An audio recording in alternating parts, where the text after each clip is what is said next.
Shalom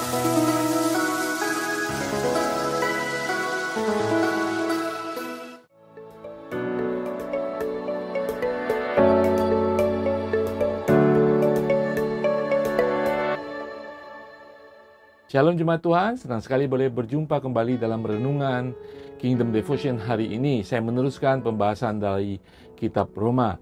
Minggu lalu kita melihat di dalam kitab Roma pasal 2 bahwa kehidupan kekal ditentukan dan sudah pasti demikian murka Allah bagi mereka yang tidak menerima Tuhan, tidak menerima Yesus sebagai Tuhan dan Juru Selamat. Itu suatu kepastian. Kenapa saudara?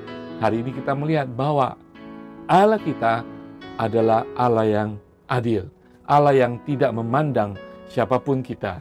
Kita hanya dilihat orang yang setia atau orang yang selalu menolak Tuhan. Orang yang menerima Tuhan Yesus sebagai Tuhan dan Juru Selamat yang diberikan kepada manusia atau yang sengaja menolak Yesus, menolak Juru Selamat itu. Roma pasal kedua ayat 9-11 mengatakan demikian. Penderitaan dan kesesakan akan menimpa setiap orang yang hidup yang berbuat jahat. Pertama-tama orang Yahudi dan juga orang Yunani. Tetapi kemuliaan, kehormatan dan damai sejahtera akan diperoleh semua orang yang berbuat baik. Pertama-tama orang Yahudi dan juga orang Yunani. Ayat 11 mengatakan, sebab Allah tidak memandang bulu. Saudara, Allah adalah Allah yang menghakimi dengan adil. Ya, dia mengasihi kita, tetapi ingat dia juga Allah yang maha adil. Dan saat ini, dia Allah yang masih sabar, menunggu setiap orang percaya untuk sungguh-sungguh hidup dalam kebenarannya. Dan dia dengan sabar menunggu orang-orang yang belum menerimanya sebagai Tuhan dan Juru Selamat dengan sabar. Karena dia yang mencurahkan kasih-Nya. Tetapi, waktunya akan selesai, dia akan menunjukkan bahwa dia adalah Allah yang adil. Nah, saudara sekalian, bagaimana Allah menghakimi dengan keadilannya. Ya, kita lihat tadi bacaan itu, manusia dibagi menjadi dua, yaitu orang-orang yang percaya kepada dia, orang yang belum percaya kepada dia, dikategorikan sebagai orang Israel dan orang bukan Israel. Ya, saudara sekalian, orang Yahudi ataupun memang yang memiliki ikatan khusus dengan Tuhan. Ya, di dalam perjanjian dengan Abraham, dengan Musa, dengan Daud, itulah bangsa pilihan. Mereka punya perjanjian dengan Tuhan. Mereka punya seperangkat persetujuan perjanjian dengan Tuhan. Persyaratan mereka dengan Tuhan. Di luar daripada orang Yahudi adalah orang Yunani atau boleh disamakan dengan manusia di luar orang Yahudi, yaitu termasuk kita semuanya. Nah, saudara sekalian, bagaimana firman Tuhan menjelaskan Allah yang maha adil kepada orang Yahudi yang sudah diberikan hukum Taurat. Ketika mereka tidak menerima Tuhan, ketika mereka menolak kebenaran Tuhan, ketika Yesus datang dan mereka menolak Yesus, mereka akan diadili sesuai dengan hukum Taurat. Firman Tuhan mengatakan, mereka yang mengerti akan hukum Taurat, diikat oleh hukum Taurat, mereka akan diadili sesuai dengan hukum Taurat.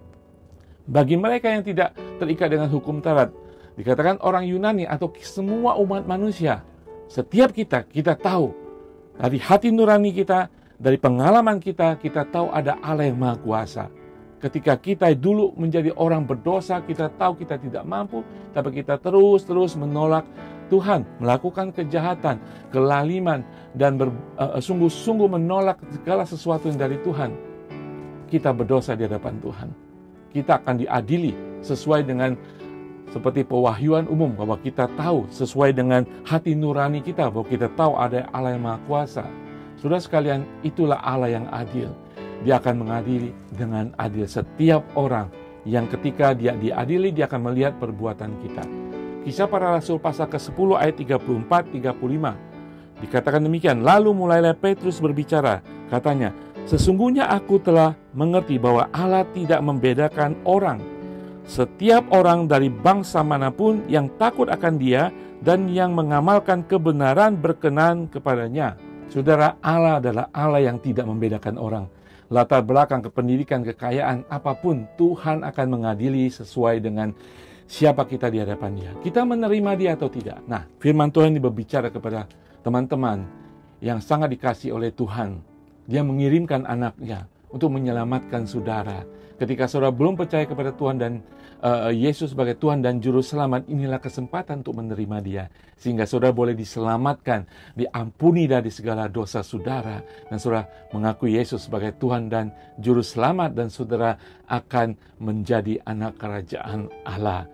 Sehingga kita akan diadili dengan suatu peradilan yang berbeda sebagai anak kerajaan Allah.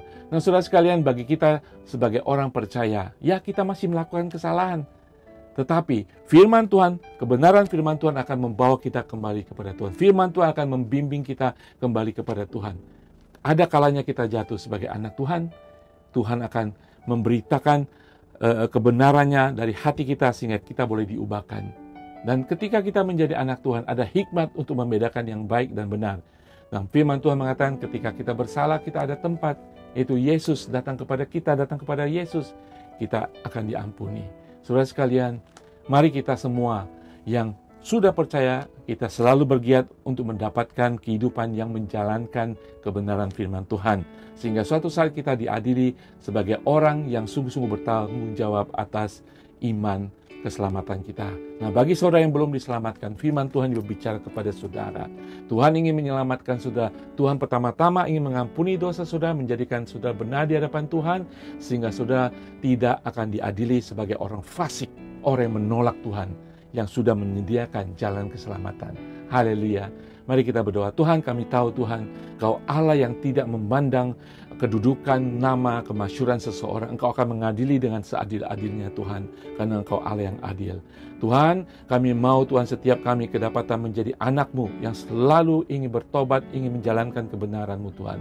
Terima kasih Tuhan, hamba berdoa bagi mereka yang belum percaya kepada Engkau Tuhan, agar mereka tidak diadili untuk kehidupan mereka yang selalu fasik di hadapan-Mu, menolak Engkau. Di dalam nama Tuhan Yesus, selamatkan mereka sehingga mereka boleh menjadi anak-anak kerajaan surga di dalam nama Tuhan Yesus. Haleluya. Amin. Tuhan Yesus memberkati semuanya.